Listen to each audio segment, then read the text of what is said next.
Evening friends, आज की update कुछ इस प्रकार से। आज हम बात करेंगे सबसे पहले अपने पड़ोसी देश बांग्लादेश की। बांग्लादेश में मोहम्मद यूनुस के नेतृत्व वाली सरकार ने सोमवार को एक्टिविस्ट शरीफ उस्मान हादी की हत्या के मामले में फास्ट ट्रैक ट्रायल की घोषणा की। यह घोषणा हादी की इनकलाब मंच के नेताओं की ओर से न्याय न मिलने पर बांग्लादेश के आगामी चुनाव का बहिष्कार करने की धमकी देने के कुछ घंटों के बाद की गई है। शाहबाग में नेशनल म्यूजियम के सामने एक प्रेस कॉन्फ्रेंस में इनकलाब मंच के सदस्य सचिव अब्दुल्ला अल जाबेर ने चेतावनी दी थी कि हादी की हत्या के मामले में ट्रायल पूरा हुए बिना कोई भी चुनाव स्वीकार नहीं होगा। उन्होंने यह भी घोषणा की थी कि अगर इस मांग को नज़रअंदाज किया गया तो सड़कों पर आंदोलन किया जाएगा। शरीफ उस्मान हादी तथाकथित जुलाई विद्रोह के एक प्रमुख आयोजक और इनकलाब मंच के संयोजक थे।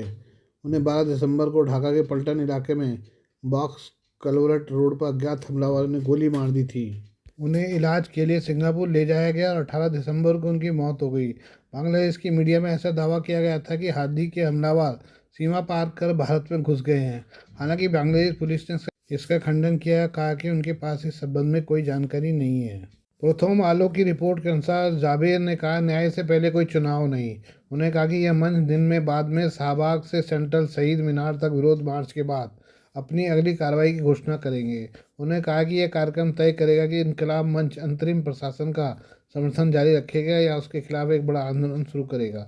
मोहम्मद यूनुस का जिक्र करते हुए जावेद ने कहा कि बांग्लादेशी लोगों ने उन्हें देश की स्वतंत्रता और संप्रभुता की रक्षा करने का काम सौंपा है, जबकि यूनुस ने हादी के अंतिम संस्कार में उनके प्रति सहानुभूति व्यक्त की थी।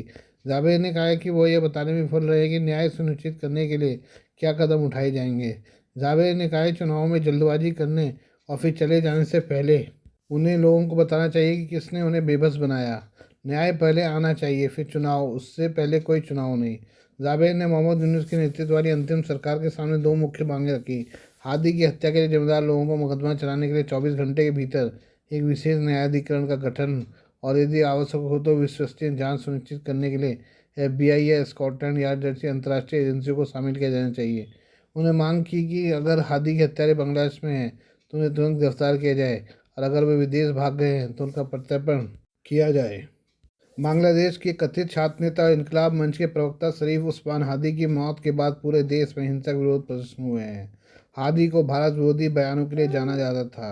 अब उनकी बहन ने वही रुख अपना लिया है। उन्हें हादी की हत्या के खिलाफ एक रैली में भारत के खिलाफ जमकर जहर उगला। इस दौरान उन्होंने कहा कि भारत और आवामी लीग बांग्लादेश में चुनाव नहीं चाहते हैं। उन्होंने हादी को एक क्रांतिकारी नेता करार दिया। उस्मान हादी को पिछले हफ्ते ढाका में अज्ञात हमलावरों ने गोली मार दी थी, जिसके बाद उन्हें सिंगापुर के जनरल हॉस्पिटल में भर्ती कराया गया था। हालांकि इलाज के दौरान उनकी मौत हो गई। हादी ने हाल ही में फरवरी 2026 में होने वाले अगले आम चुनाव में विजयनगर में ढाका 8 संसदीय क्षेत्र से चुनाव लड़ने की योजना की भी घोषणा की थी। ऐसी रिपोर्ट है कि अब उस सीट पर हादी की बहन चुनाव लड़ सकती हैं। न्यूज़ 18 की रिपोर्ट के अनुसार ऑनलाइन सर्कुलेट हो रहे एक वीडियो में हादी की बहन ने भारत से लड़ने के लिए लिंग या उम्र की परवाह किए बिना बच्चों सहित हर घर में जिहादी ट्रेनिंग देने का आह्वान किया। उन्होंने कहा, हमें भारत से लड़ने के लिए हर घर में लिंग की परवाह किए बिना बच्चों सहित सभी को जिहादी ट्रेनिंग देनी चाहिए। भारतीय स्वतंत्रता सेनानियों से तुलना करते हुए उन्हें आगे कहा कि मैंने खुदीराम बोस या आज़ाद को नहीं देखा, लेकिन मैंने उस्मान हादी को देखा है। हादी एक क्रांतिकारी नेता हैं। हादी की बहन के इन बयानों ने बांग्लादेश में पहले से ही बढ़ रही भारत विरोधी भावनाओं को और भड़का दिया है। राजनीतिक नेताओं विरोध समूह के कुछ वर्गों ने बिना सबूत के आरोप लगाया है कि हादी की हमला करने वाले लोग भारत भाग गए हैं। हालांकि बांग्लादेश की पुलिस और सरकार ने इससे इनकार किया है।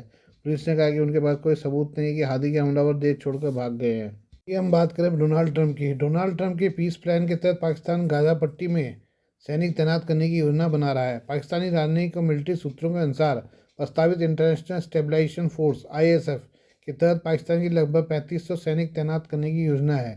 अंतर्राष्ट्रीय स्थिरीकरण बल यानी ISF अमेरिकी राष्ट्रपति डोनाल्ड ट्रंप के समर्थन वाले 20 पॉइंट वाले शांति प्लान का अहम हिस्सा हैं। इस प्रस्ताव में गाजा के पुनर्निर्माण और चरमपंथी समूहों के निरस्तीकरण की प्रक्रिया की निगरानी के लिए एक अंतर्राष्ट्रीय स्तर पर समर्थित फोर्स बनाने की बात कही गई है।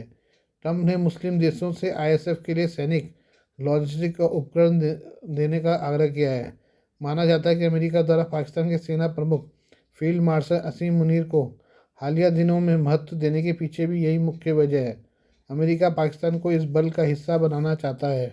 पिछले सप्ताह अमेरिकी विदेश मंत्री मार्को रूबियो ने गाजा में अंतर्राष्ट्रीय बल के लिए पाकिस्तान को अहम बताया था, रूबियो ने कहा था कि पाकिस्तान गाज़ा में अपने सैनिक भेजने में विचार कर रहा है। इसके लिए उन्होंने पाकिस्तान का आभार जताया था। उन्होंने आगे कहा कि अगर पाकिस्तान सहमत होता है तो वो अहम है। रूबियो ने बताया था कि पाकिस्तान और सेना भेजने वाले दूसरे संभावित देशों के साथ बातचीत चल रही है। वहीं पाकिस्तान ने कहा है कि अभी तक सैनिक भेजने को लेकर फैसला लंबित है। पाकिस्तानी विदेश मंत्रालय के प्रवक्ता ताहिर हुसैन अंद्राबी ने बताया कि पाकिस्तान ने आईएसएफ में भागीदारी को लेकर अभी फैसला नहीं लिया है। हालांकि ऐसा समझा जाता है कि पाकिस्तान के सैन्य नेतृत्व ने संभावित तैनाती को लेकर अमेरिकी अधिकारियों के साथ बातचीत की है।